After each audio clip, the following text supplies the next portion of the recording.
whatever you're Just drinking. water, not coffee, just water. I don't understand it. Like I don't know. I drink coffee like water, and then everyone comes on and they're like, Oh, water. no, I had 2 big mugs of coffee already this morning. So that's fine.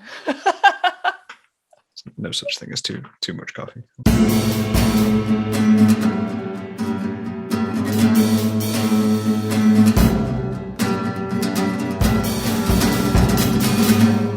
In that case, I will welcome you to the show. Welcome to the show. Thank you for having me. Very welcome. So I don't introduce people. I let people introduce themselves because I'm terrible at doing it. So would you like to?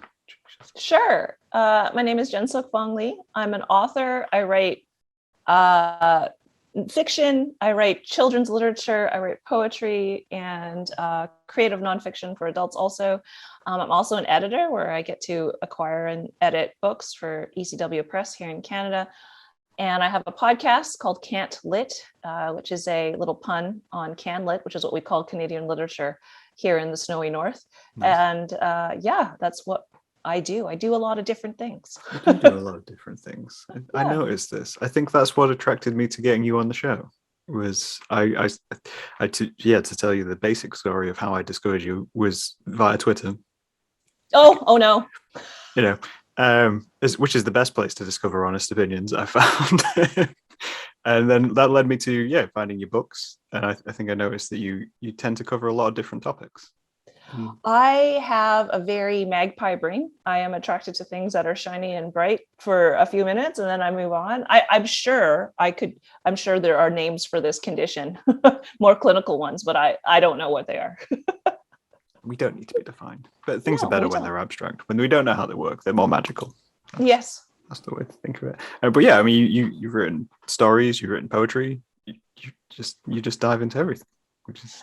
you know what? Years ago, when I was in school, I was in this creative writing program, and one of the things one of my professors said to me was, "We like to be able to give you the tools to write all sorts of different things because that way you can potentially make more money as a writer." Which nobody, unless you're really famous, unless you're J.K. Rowling, you're not making like tons of cash. But that has proven to be true in some ways because the more things you can do, the better you are at getting jobs and stuff. And this is quite boring when we talk about financial things. It's actually one of my the thing I like to talk about. One of the things I like to talk about the most is sort of like financial management for artists, which nobody likes to talk about because artists do not like to talk about business. No, but I don't do business. No, we hate it. No business, Jen. Stop it. Business plan is just free on a piece of paper, and that's pretty much everything I do. I just deposit things into a bank account, and do I even look at it again? No. Oh. Lights stay on, and the world keeps spinning. Yeah. But yeah, carry on. Yeah. Anyway, so that's like one of the things. So writing all sorts of different things actually helps my brain. Also, like it just helps me. I always want to be writing something, and if it's something that's a little bit different, that helps me sort of be more interested in it, because I can get very bored of my own creativity. Obviously, it's just mine. I've been living with it for a long time. But trying something new really lights a fire inside a little bit, like genre-wise anyway. I mean, my topics are kind of always similar. They're always kind of similar. They're always, circling around like immigration or pop culture or feminism or things like that, race. But the genre is different. So nobody knows I've been basically writing the same thing this whole time. It's just the genre is different. I was going to say, you kind of mentioned that you hit the same things at the time, and I'm thinking I've literally just read the blurbs to like 3 of these books, and like they're all completely different in terms of time, location, when things are going. Like it's that's but the themes I think are the same. And then I have this joke that I've been writing about my mom for 30 years, quite honestly. But aren't we all? Just that's all. Does. You take whatever you had in your childhood, and then you repeat that hundreds and hundreds of times. Until someone picks it up. Someone does something with it. And it's a joke that I make a lot, but my mother does not read English. So I'm very lucky that she's never seen it. She has no idea that I've been writing about her this whole time. That's beneficial. Just hope no one ever translates it. They have been translated, but I've been able to keep her away from them. I don't know. I have some kind of magic. I'm curious then, because that is something I've thought about in terms of artwork, of Do you ever worry about kind of people looking at your work and then interpreting it into your own life, and then or people from your life getting hold of it and thinking, oh, I need to talk to Jen about this thing she's written. You know what? Like my first book, my first novel, The End of East, was very much based on sort of my family story, just three generations. And, there were characters very much like my older sisters, very much like my parents. And that I was really young then, and I was worried about everything. And I remember when that book came out, I was so worried that like, my sisters are very literary. They're very, they like to read. They love art, all that stuff. We're very similar in that way. And I knew they would read it. There was no way they weren't going to read it. So I was really worried, but then it turned out fine. And I do believe that the people that you love, the people who love you back, they want you to create the thing that you need to create. They want you to be happy. They want you to, have a wonderful career in whatever creative endeavor you're into. And they were just really happy that I had the book out. And even if there were some things in that book they didn't love or didn't agree with or remember differently or whatever, it didn't seem to make much of a difference. That way, I think that I had extended family also read my books over the years, and you don't really hear from them until someone messages you on like Facebook or something. And then they'll say, oh, it's great. And no one's ever pointed out an inaccuracy. Having said that, I have a memoir coming out next year, and that's like straight up memoir. Like it's not glossed over with fiction. Okay. And I don't know what's going to happen, but also there's a part of me that thinks I don't have a lot of interest in separating myself from my art. I know a lot of people like to have a little distance. They don't like to do things that are too close to the bone. Me, it doesn't matter. It doesn't matter to me if people think it's about me or they don't think it's about me. What matters to me is that whoever my audience is has their own relationship with the work, whether it doesn't matter what they want to think. You can think whatever you want to be. It doesn't matter. I don't care. I mean, that's the correct attitude to have. But I think for a lot of artists, a lot of writers, there is a level of when you create work, you're automatically thinking, that you automatically go back to, well, God, what are my parents going to think of this, or what's my siblings going to think of this, and it stops some people. I mean, there's definitely works in mind which I've had to think I can't make this now because people I know who are alive will misinterpret this, and it may not be about them, but I've held back from making it, and I think that's something definitely comes into play with art. I think it's like everybody has a different comfort level with that, right? And I do think that one of the things with this memoir that I'm writing now, I did send versions of it to my sisters because there were things that are where I touch on their stories a little bit, and like, will you allow me to do this? Like, they can't say anything about what I'm writing about myself, but will you allow me to do this? And they were really generous, and I have never I'm very lucky in that way that my sisters are in fact so generous with that sort of thing. But I have said this when I was teaching writing to my students, is that if you're worried, if it's someone you love and still have a relationship with, then absolutely you can talk to them about that beforehand. They don't get to say what you do and don't do, but I think it's nice to do that if you don't want someone like, pouring out a bowl of gravy over your head at like Christmas dinner or whatever. But and then they say, what if it's somebody that, it's like an ex or it's like somebody you're estranged from? And then I always say, then why do you care what they think? You don't need to care about them. Of course. I mean, there is some work which we obviously we release to poke the bear, so to speak. There's work you put out which is just you think it's about you. That's fine. Yeah, it's like that Carly Simon song. Yeah, I bet you think this song is about you, but it's not. I mean, we casually slipped in there as well. You're a teacher as well. Like you teach people. I do sometimes. I actually many hats. Like many hats. This is how artists make a living. We have to do 17 things. I don't think artists can make a living. That's a lie, we've been told. Yeah, it is a lie. It's a 100% a lie. Well, that's why we teach. Of course. If you can't make a living, you go into teaching, which is definitely well paid and appreciated within our society completely. Sure. Yeah. I get paid moderately to teach. So, I mean, you mentioned kind of briefly, so you're obviously in Canada. I am. I want to say West Coast. West Coast of Canada, yeah. I was being very, in my head, I was just like, we're going to say East Coast, but that's wrong. I know that's wrong. But you're from Vancouver? I am from Vancouver. I've been here most of my life, except when I was in school. Yeah. So I visited Ontario Mm, just before pre-pandemic, when the world was, accessible. yeah. And it was one of those decisions which I had to make of whether I was going to go East Coast or West Coast, and I ended up in Ontario just because it was cheaper to get the flights because it's so far away from me. Yeah. Were you in Toronto? Yeah, so I think I spent, what did I spend? I spent a week in Toronto essentially, and then a week in Ottawa, and road tripped my way to and from either one, Oh, really? so I could hit all the small Yeah. towns in between. That's a nice trip, actually. It's a nice trip. Toronto's fun. Ottawa's cute. Ottawa is very cute. It's very cute. They're very, very different cities from one Oh, another. yeah. It was a Toronto is, shock. well, Toronto is like, it's like New York. People like to think it's like New York. Yeah. And then Ottawa is like a cute little, it's got Yeah, tulips and a river. yeah. It's well spaced out. I found Ottawa. That was the way to describe it. I think I stepped off the train in Toronto, and it was instantly hit in the face with a skyscraper.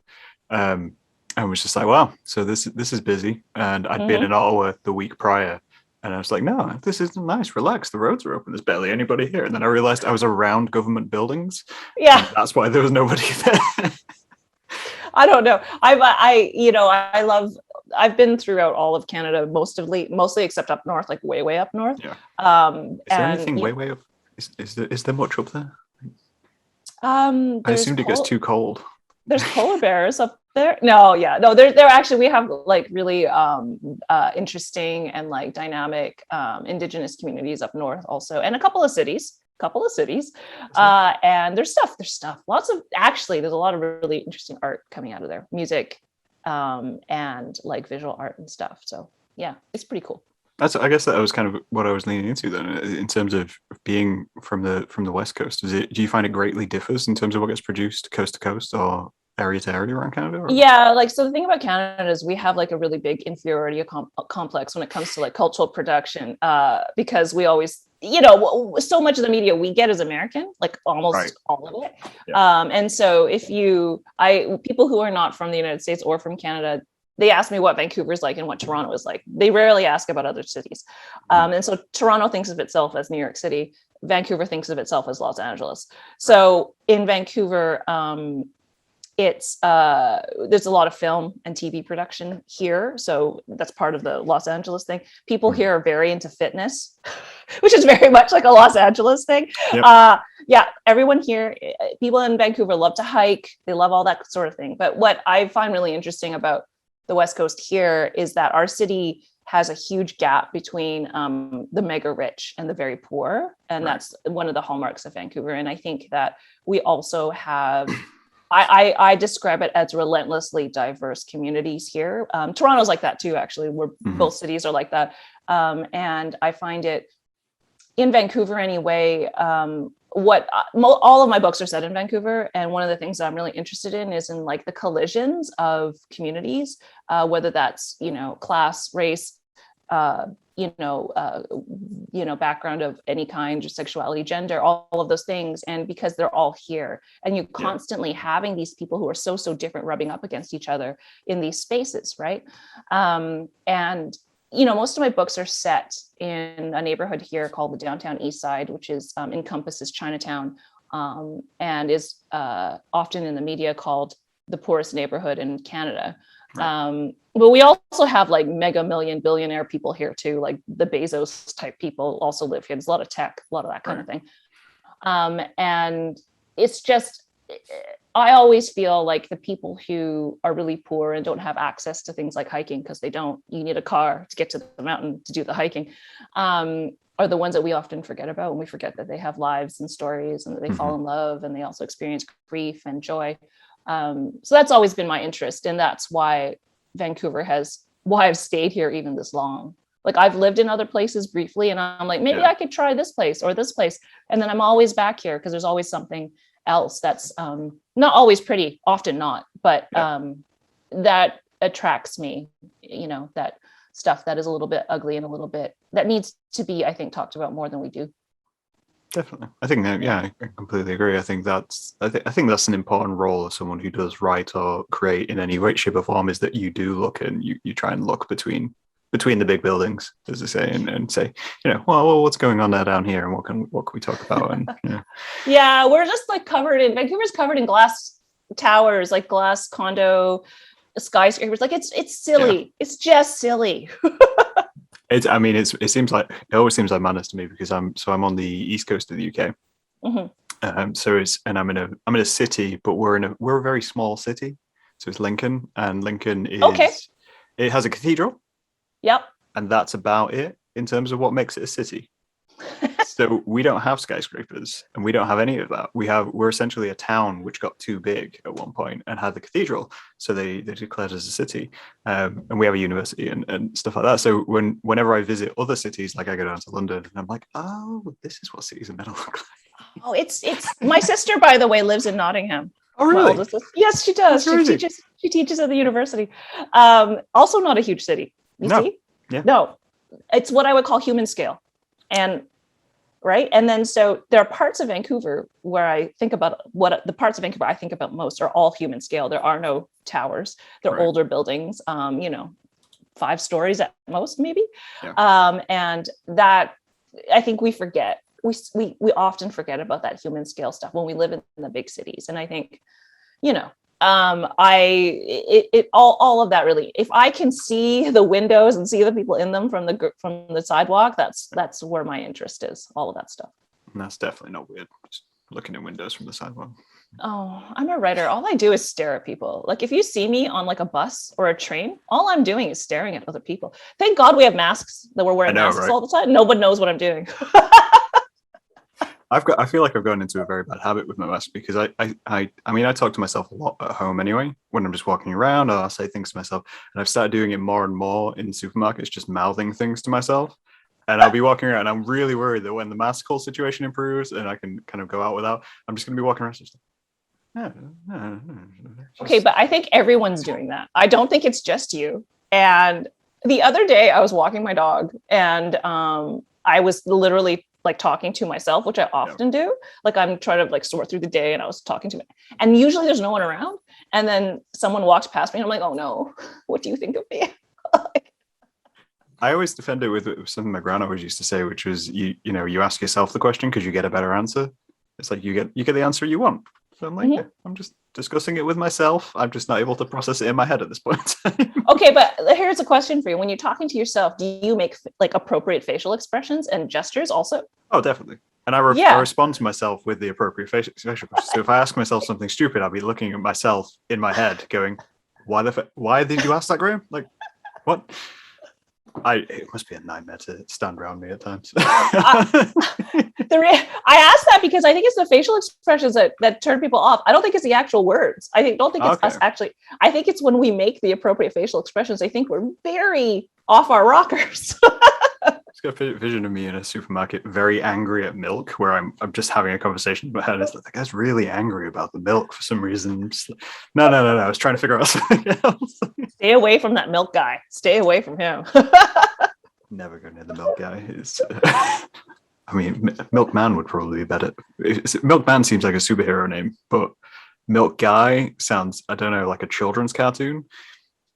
You know what? Let me ask my son. He very much loves to make comic strips and superheroes. I'll ask him what's the difference between Milkman and Milk Guy, and I'll get back to you. Okay, I'm looking forward to the research on that. Yeah. I mean, that nicely segues us into the topic of choice, which obviously I suggested to you. If you wanted to pick a topic, you can pick a topic. Not everybody does. Sometimes we just chat. And I mean, you kind of mentioned it as well, of that whole idea of some insecurity in terms of receiving American culture from over the border and different things which you see and different things other people see, of just how much pop culture we're consuming as a society. And you wanted to discuss that a little bit. What was your angle of that?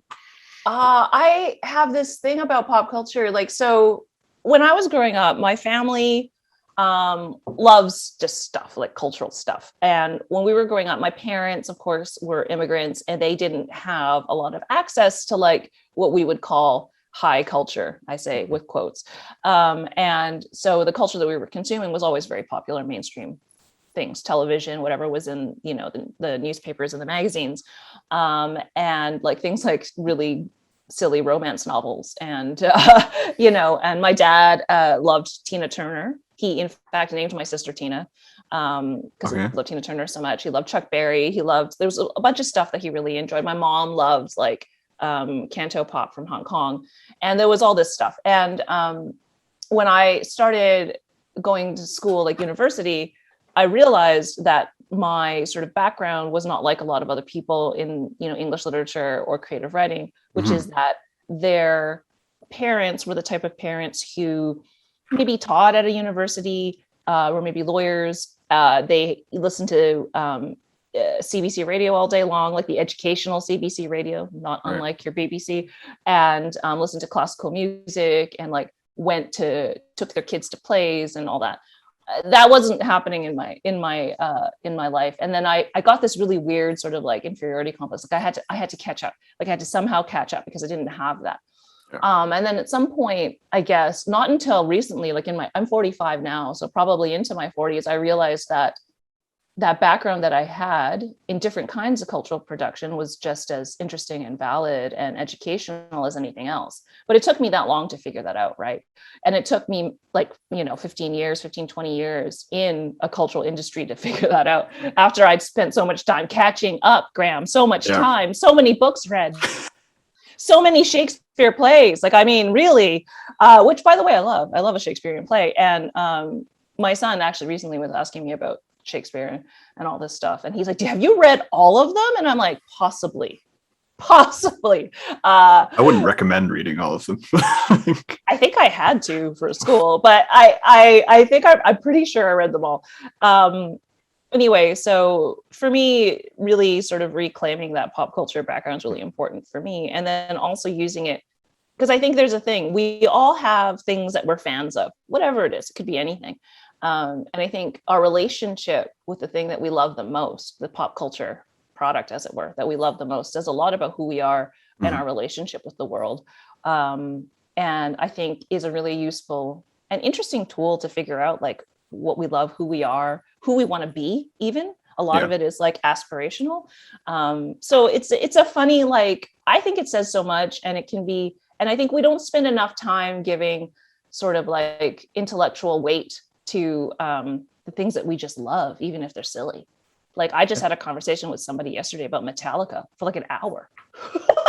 I don't like Metallica, but he did. And I was like, amazing. Please tell me all the reasons you love Metallica. I mean, that's essentially the basis of this podcast, of come talk to me for an hour about whatever you want to talk about.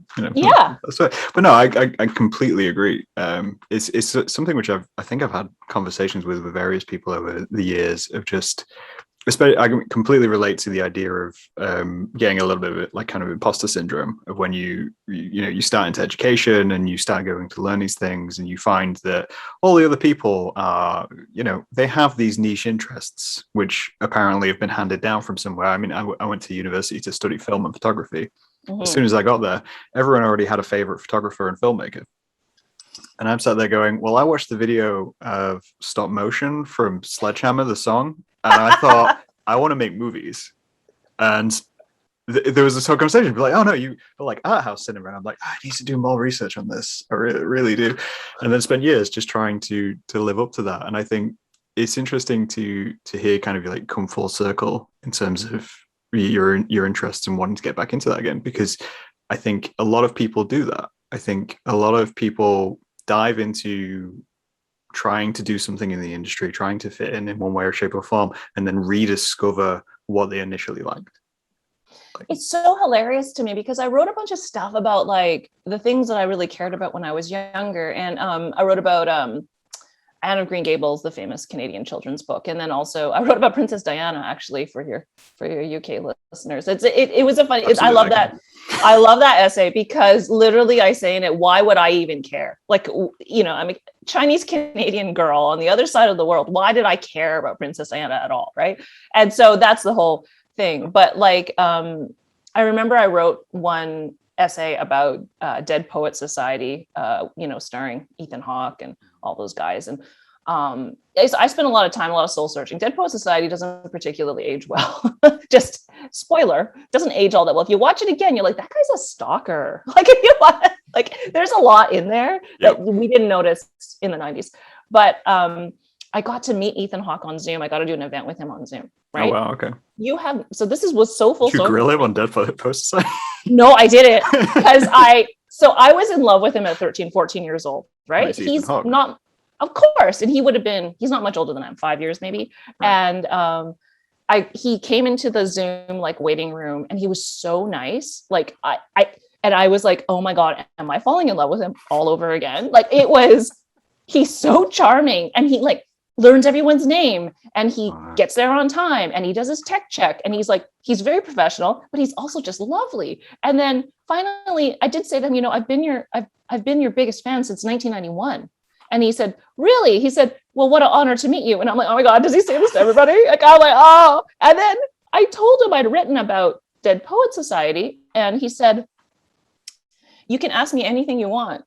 I know everything about that movie, because of course I do. And I was like, really? And I couldn't come up with a question. I was like, my brain everything just shut. And it was so funny, because I thought, this is all I ever wanted is this, because I get to write about, I got to love this thing, Dead Poet Society at 14, or however old I was, 13. And then I got to have like this long relationship with it, whereby I fell out of love with it, and then fell in love with it again, and then out of love. And then I get to meet Ethan Hawke. Like, that's nutty. And I was like, if I died today, that'd be okay. I have peaked in my life. Yeah. And then I got to have this conversation with him that was like an event, because he was doing a book tour about the role of art and our relationship to movies, and his relationship to acting, and then how that, and it was seriously the culminate, like that moment was the place that my entire life had been pointing toward.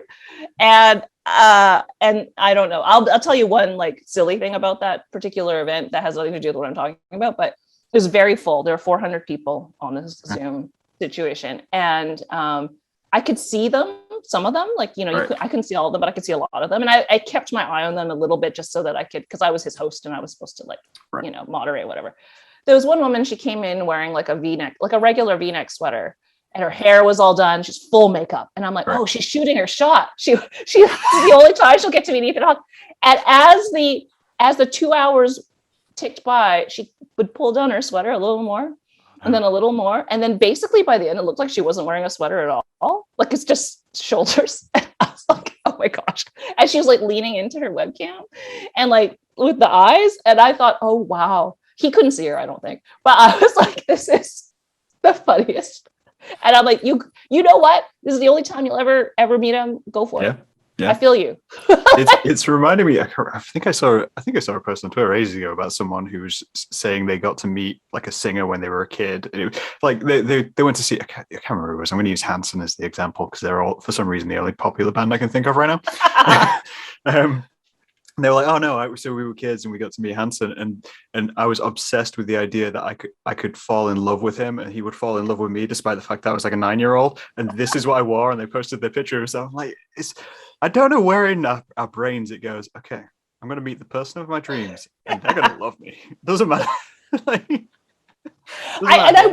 It's so funny, because this is like going back to our relationships with these people who don't exist really, like because we don't meet normally, we don't get to meet them, and they are creations of what the person puts out, what their team puts out, their branding, but they're also creations in our head, because in our heads there's this very direct emotional connection. There is a relationship there, even if it's not like entirely reciprocal. Mm-hmm. And it's this weird I liken it to writing, because when I write, I'm writing a relationship with something that doesn't exist. So this relationship that we have with the person or the character or role that we connect with the most, we're actually creating that in our head. We're all being writers and our artists, just creating this relationship, which I think is a very fascinating thing. So people will say that they're not creative or they're not imaginative, but doesn't everyone have a relationship like that in their lives though? Like, everybody has somebody, whether it was my dad and Tina Turner, whether it's, the person you're talking about in Hence, and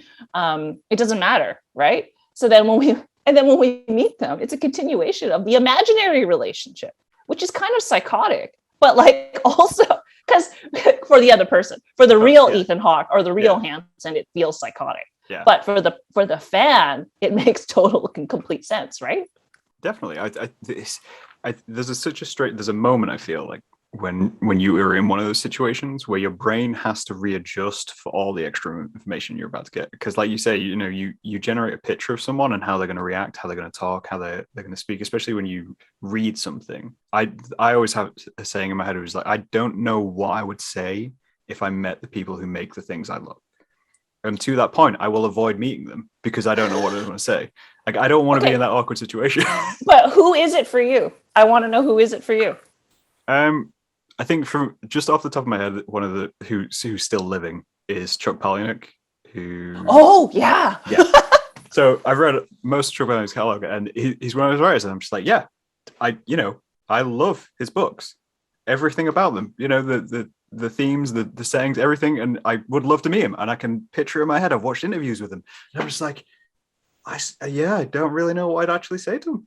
Like, okay, I've heard he's pretty nice. Well, this is the thing. I think that'd be the worst part. Is I'd be sat there in my brain, going off my mind with anxiety, of just like, yeah, so I really like your work, and he'd just be very polite about it. Yeah, I don't have any questions for you. I actually don't know if he would just be polite. I think he would engage. I think he's that type of guy. I mean, I've had that kind of on podcast of just inviting people who work I've followed for a while, and then obviously getting to interact with them. It's a really mind-blowing experience, and something I feel like I'm quite lucky to do on the podcast is that I get to hit people up like yourself, just out of the blue, and say, hey, if you want to come chat with me, with the goal of saying, hey, do you want to spend an hour of your life chatting to some random? And I email people who are, I guess, what you'd call like high-level celebrity in some way, thousands, hundreds of thousands of followers, just on the off chance. I don't know what I'd do if they respond. If they came back and said, yeah, we'll come along, I'm like, okay, cool. There was one, so I wrote a book about the film My Own Private Idaho, written and directed by Gus Van Sant, and like a little fan book, in like an academic situation, little memoir. So I one day, Graham, got an email from Gus Van Sant. Yeah, just out of the blue. Okay. Did not expect it. So the subject line said, from Gus Van Sant. I don't think he had an AOL.com email. Oh. Like, I don't know how old his computer is or like what his systems are, but clearly he doesn't care about such things. Yep. So then he sent me this email and it said, Dear Jen, I got a copy of your book. Thank you so much for honoring my work with your words. I really loved it. And you did a great job. And if you ever want to talk about it, just email me. Sincerely, Gus Van Sant. And I was like, I read it, no joke. I was sitting on my couch working. I work on the couch, and I passed out. Like, I fainted for about 30 seconds. I couldn't. My blood pressure couldn't take it. So like I passed out, and it took me 2 days to write back to him because I didn't know, what am I going to say? What do people say? Like I just emailed him back and I said, thank you so much. Like, what else can you say to that? You can't. And then I started thinking about it. And then some of my friends were saying to me, well, of course he wanted to reach out to you because it's really nice when people are fans of your work and they engage with it on a really deep level. And I said, yeah, that's it. So then when we meet the people we care about so much and we're always surprised that they want to talk to us, it's because we're engaging with them about the thing that they love, which is their work. So like, Graham, if you do meet Chuck Palahniuk, I actually don't really know how to pronounce his name, but if you do, I always forget. I always say it this way. I say, but I don't know if it's right. But if you ever meet him and you're like, I'm your biggest fan, and you say something like, I want to talk about this moment in this book, oh, he'll love it. He'll love it. I think it's one of those things when you are a creator, when you well, not idolize, but when you respect creators, you forget that they're human. Yeah, you're very aware that they're human, because I think that's something when something gets criticized by someone who's made something which you love, in your brain you're like, oh, I hope they don't feel bad about this, because I really liked it, but this few people over here are really shouting about this being the worst thing in the world, and I'm thinking, well, no, this is really good, and and you're thinking, how would I handle this, going through this, and you forget there's those different aspects to them, like the idea of them going shopping. It blows your mind at times. You're like, hang on a minute, Gus Van Sant. we'll have to go shopping at some point. At some Well, point. it's like, I can't believe he even has an email address. Yeah. Why is he not just writing it on a scroll with a quill pen on like the back of Flea? Like, you know. It's like, who's doing that? He's not living up to the image I created in my mind. Is he just sitting there with a laptop? That seems wrong. Yeah. I like when you get that though, and you discover something about someone who you have followed for a while, which is very on brand for them, or something which you just like, yeah, no, you know what, I can respect that. I think I read about Alan Moore, the comic book creator, and it was something about him destroying keyboards because he types with such vigor that keyboards don't stand up to what he had. So there was a call out on Twitter, I think it was from his daughter, who was looking for an industrial keyboard, the kind they use in like manufacturing plants, which are made of metal, essentially. And apparently that was the last one he had, and he broke it. Oh, God. And I was just like, yeah, that lives up to the mythos. I wouldn't believe anything else if you told me. I mean, that's funny. I'm trying to think like if anyone I know is like, I mean, I just was reading about Beyonce, and she apparently has a vault that is climate controlled of all of her outfits, like famous going out outfits, like costuming and like red carpet things. And it's allegedly like 13,000 square feet. That's insane. I mean, because I feel like there's so many stories like this. I mean, there's a famous story about Prince, so Prince had his vault in his house, which was full of work which you've never seen or never even knew about, because Prince just kept creating work. And it would go into Prince's vault. And then when he passed on, everyone was like, what do we do with the vault? Like, what do we do with Prince's back catalogue of work? So what happened to it? I don't know. Because I think there was, I think I'm referencing this right. There was an interview with Kevin Smith, who shot a documentary for Prince about the creation of one of his new albums. And when he finished the documentary, Prince's assistant basically said, you're like, oh, you know, how do you think it went? And Kevin was like, oh, yeah, I think it went really well. I think it'll come out. And she was like, just to quell you, most of this will probably never ever come out. And he was like, well, what do you mean? And she's like, most of this, you may never see the light of day. This will just go into the vault. And it was just like, you know what? Prince was a pretty mysterious guy. That's on brand. See, this is interesting to me because the level of fame that Prince has or had, how did he remain so mysterious? Like, that takes work. That's effort to do that. Yeah. He had to have wanted to be that way, right? I think you have to do that from day one as well. I think you can't pull back. But then how do you know that you're going to need the mystery? How do you know how famous you're going to be? Prince just knew. You know what? That's the magic of Prince. Because potentially any of us could become famous one day, but we don't know that yet. So like all of our stupid shit's on Facebook still. So like we don't that's interesting to me. Like but Beyonce does that too. She has that also. So it's interesting. And like, I would love if I could ever ask her, which I probably never will have the opportunity, but I would love to ask her, at what point did you realize that you, the figure of Beyonce, is going to be this big of a deal? Like, when do you start building the vault? When do you start? Because she also allegedly has like hours and hours of footage and music that she's never done anything with. She just keeps it. Like, when do you start that process? Like, how do you know you're going to be an icon? Like, you have to really how do you believe in yourself that much? Like, no, seriously, aren't the rest of us just filled with self-loathing? I mean, I know I am, but like, I mean, that's pretty standard, right? That seems natural to me. yeah. Like, self-confidence and ego does not seem natural to me in any shape or form. Doubting myself, now that I can get on board with that, that seems like something which is adaptable, we can use. Yeah, every day we're like, why didn't I do that better? Oh, I'll never be able to finish this. Oh, why do I write anything at all, Jen? That sentence is so terrible. This happens every day. But so how do you know you're gonna be a massively famous icon? How do you believe that? Like, I really want to know how people who seem to believe it, how they get there. Like, what series of events have to occur, or are you just like that? Do you think there's, I don't know. I don't feel like there's, I don't know. I definitely think there's people who definitely are born like that, who believe that from birth. Like, even as a toddler walking around school, just like, I'm going to be big. Nobody's going to stand in my way. I feel like you must be right, because I Yeah. don't think it's a natural state of affairs. I think like 99.9% of us do not have this. Well, I think as well though, I think you get people like us, normal people, who would at some level obviously make it big, and it's a complete surprise. And those are the Yes. ones which we get in the media, who we then watch fall in some capacity.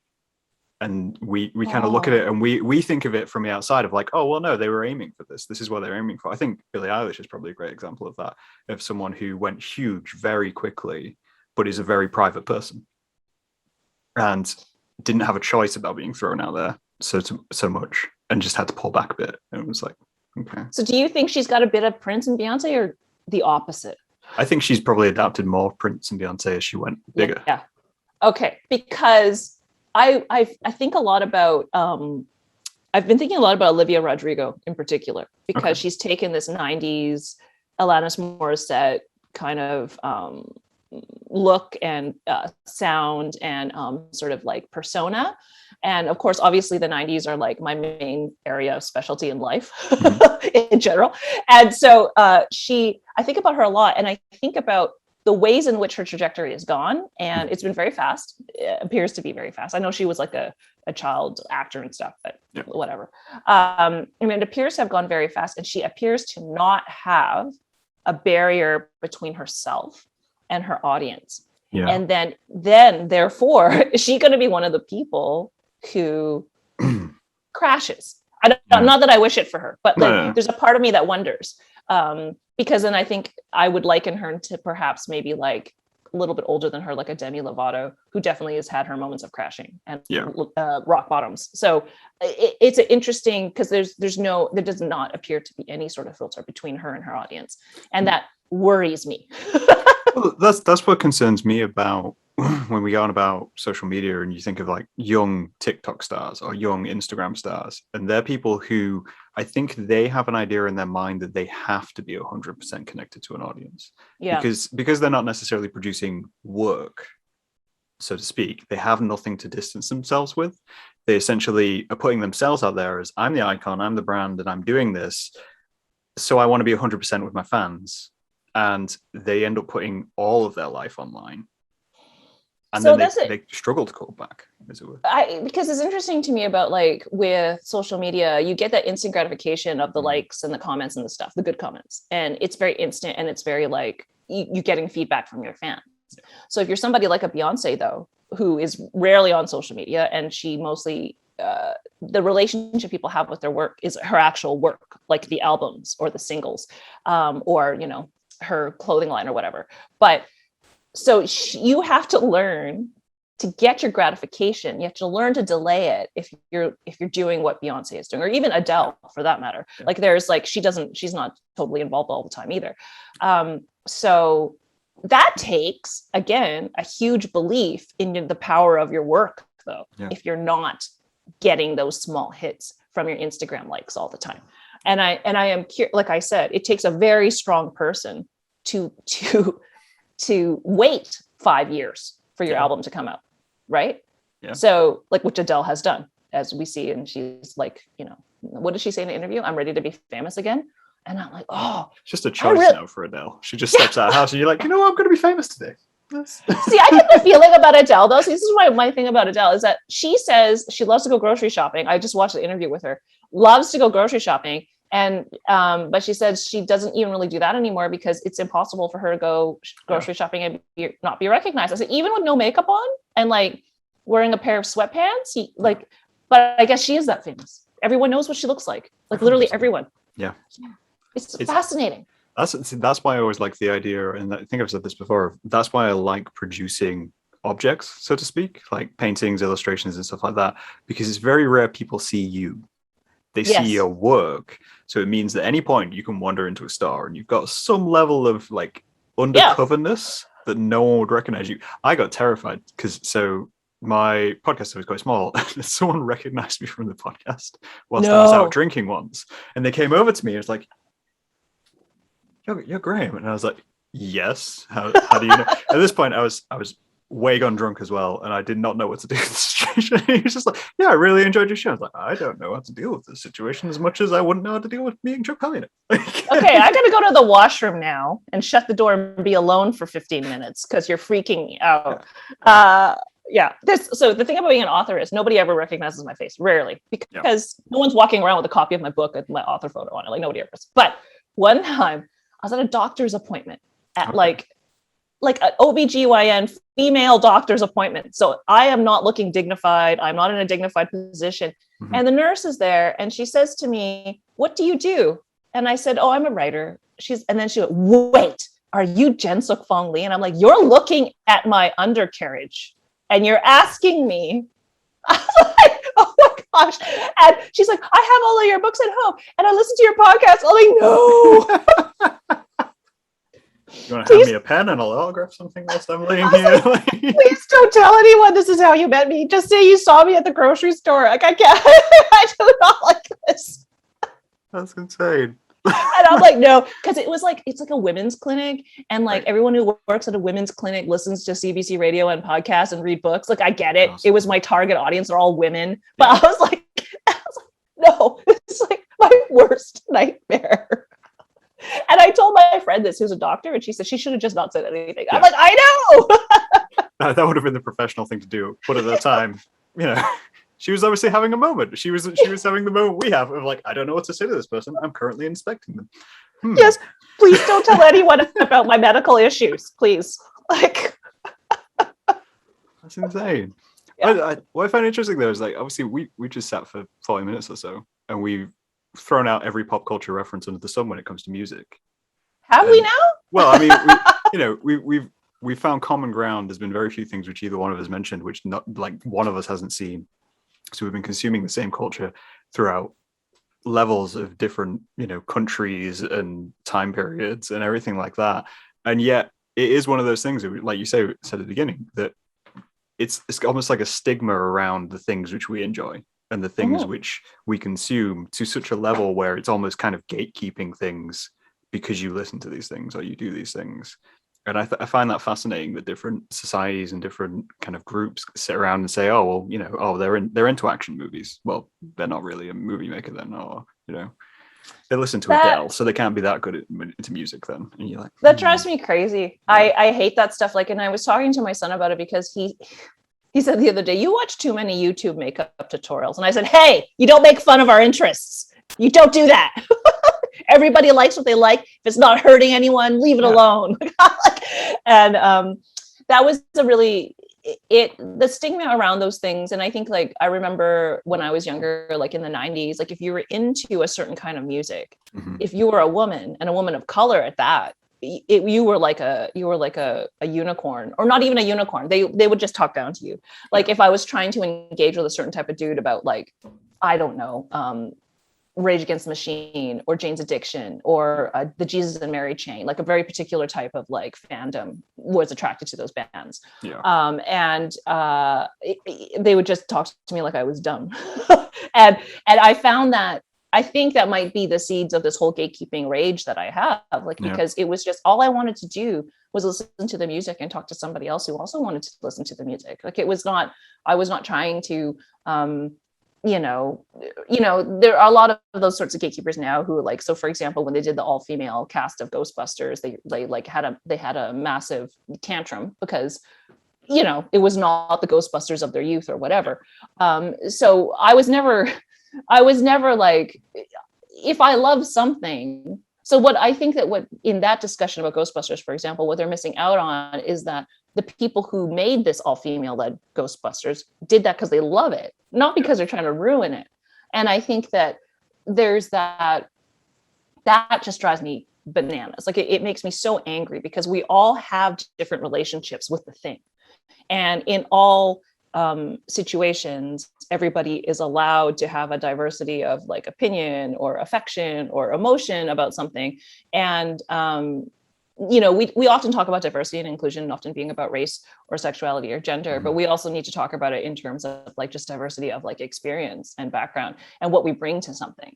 Yeah. And in fact, all of those conversations are lovely and valid, and how wonderful that someone loves the same thing that you do and has a different take on it. Isn't that a wonderful conversation to have?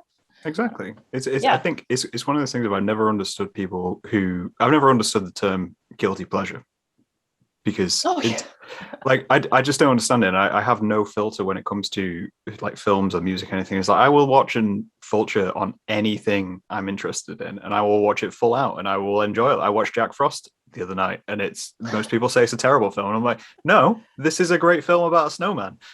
We're sitting down and watching Michael Keaton play a snowman. Why wouldn't we? And I've just never understood it. And it's almost like people get a bee in their bonnet about how you can consume things, or you're Mhm. consuming things in the right way, or you're consuming things in the wrong way. I hear quite a lot, and it's just something I almost don't understand how you can get to that point with your enjoyment that you feel like you need to lock it off from other people because you're worried about them ruining your experience in somehow. Yeah, and I think that's very strange. I just think that like you don't own it, Mhm. first of all. But like second of all, it's just it's if you're somebody who loves something truly, like this sort of possessiveness. I mean, maybe but then what are those people like in their personal relationships? That would be scary to even like Well, I they think could be awful. I think that's what's hugely consuming though, because people do get so passionate about it. Like you mentioned with kind of the Ghostbusters, it was one of those things which came out and they're like, we're doing this film, we're making this film because we love the Ghostbusters. And Mhm. people were like, no, don't ruin the old films. Like, how is this ruining the old films? The You old film still exists. still exist. You watch them how you want it. This isn't going to replace them. They're not removing the old things from sale. You still own them, presumably on multiple copies if you're that big a fan of them. And they're still going to be out there. So how it just doesn't alter. Yeah, No you one don't can have to change. watch it. Yeah. Like you Just don't not just everything's don't. made for you. Like Well, and I think that's it. It's just that they expect everything to be made for them or to be for them, and I find that a really scary concept. And I think that I would love to know those people, those sort of toxic fandoms. How do they overlap with other types of like toxicity that exists in our society, right? And then is maybe like one of the things that I talk about a lot is that pop culture says a lot about who we are and like what our society and what the zeitgeist is and all of that. mhm. And it's been very interesting to me. Like when I was on, I made a joke about Bryan Adams, the Canadian rock star, because he had said some racist shit about COVID, and I made a joke, and my joke was something like, if people are mad at Bryan Adams now, that's just like payback for all those sappy pop ballads we had to dance to in my grade 6 school dances, something like that. Yep. It was just a joke, and it's Bryan Adams. He's never going to say it. Who cares? Yeah. So yeah, and then the Bryan Adams fans came out for me, and I did not even know there were that many of them because, like, why would I know that? And they were so angry with me, Yeah. and they were like saying racist stuff, sexist stuff, and I had to lock everything up, all my social media for like a week and I thought, you people are awful. Yeah. Like, so this like toxic fandom is also toxic because they were clearly had no inhibitions about hurling like racial insults at me. And I was like, okay, so what's the Venn diagram then of like toxic fans and other types of awfulness? Yeah. Anyway, that's just, it's one of those things I think about quite a lot. And I'd like to think, I don't even know if I have fans. If I have fans, I like to think they're nice people. Yeah. I hope so. I think there's value in well, I think like we were saying with the whole idea of people and their fan groups and their audiences, there's value in reminding your audience how your audience should behave. And I think Yes. that this is something we've seen. I mean, there's that tragedy at the Astra gig where people obviously passed on. And I think I've seen it a lot with underground artists and a lot of independent labels where people will sit there and it's like, we have no problem with telling you, if you're racist, get the fuck out of our fandom. Yeah. If we see you kicking off at a show, get the hell out of our show. And I think once you get to that scale, it becomes so much more important. But then obviously you get trapped and you do try to disconnect from your fans. And you do try to do the Prince and Beyonce thing and step back. So you can't have that one-on-one connection. And like you were saying, with where the possessiveness of culture and content leads into their regular lives, they start thinking of the people as theirs. It's no longer, artist. It's no longer Britney. It's she's ours. You can't change her because this is how I see her. And if you change her, that'll ruin every experience I ever had. And you're like, well, you're trying to own a person, and that's not something you can do or should want to do. I think there's a very like, with all of our fan relationships, I think we definitely own our experience with the persona. we can own the experience, but the actual person, that's where I think that people lose the thread of what's actually occurring. And like our experience is valid and personal and lovely and all of those things, but that's the only thing you own though. You don't own the rest of it. And I think it's funny, like I was in edits for my forthcoming book, and my editor wanted me to, I was writing about the fetishization of Asian women and sexual harassment and assault and stuff.